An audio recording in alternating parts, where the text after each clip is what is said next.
గత 3-4 రోజులుగా ప్రాథమిక వ్యవసాయ సహకార సంఘం చుట్టూ తిరుగుతున్నా వేరుశెనగ విత్తనాలు అందలేదని రైతులు ఆవేదన వ్యక్తం చేస్తున్నారు.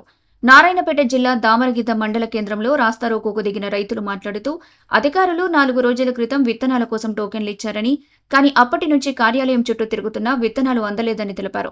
తమ మండలానికి వచ్చిన విత్తనాలు ఎక్కడికి పోయాయో అధికారులు పక్కదారి పట్టించుంటారని ఆరోపించారు. అధికారుల తీరుకు నిరసనగా మద్దూరు నారాయణపేట ప్రధాన రహదారిపై బైఠాయించి నిరసన తెలిపారు.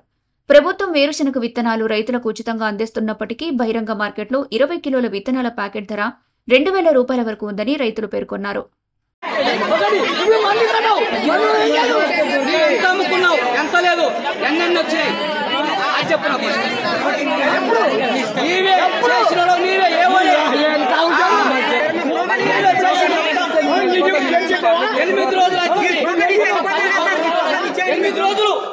టోకన్ గురించి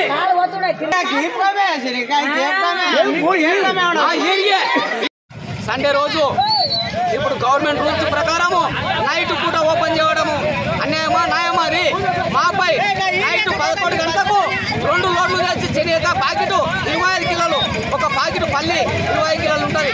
మొత్తం ఒక్కొక్క ఫ్లోర్లో 1-200 లోడ్ చేసుకొని కింద మీద పడడం కూడా అంత చేసి చూసినాం మేము. మా దగ్గర వీడియోలు ఉన్నాయి. సపోర్టు వాళ్ళు బ్లాకుల ఏ వస్తారు, ఎవరు పంపించారంటే ఏ వస్తారు పంపించిన మాకు మేము తీసుకుపోతాం.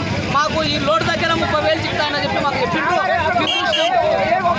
ఆల్రెడీ అసలు ఉదయం కూడా 4 గంటలకు కూడా తీసుకుపోవడం జరిగింది. మాకు గవర్నమెంట్ రూల్స్ ప్రకారము కేంద్రం వచ్చింది.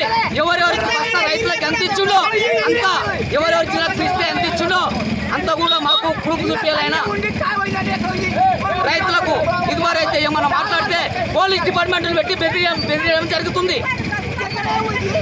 ఏమనంటే మేము మీద పైన కేసు చేస్తాము, ఎవరు మాట్లాడితే వాళ్ళ మీద కేసు చేస్తామని చెప్పి మాకు బెదిరింపు చేసిండు. ఇప్పటికీ 2 సార్లు చేసిండు.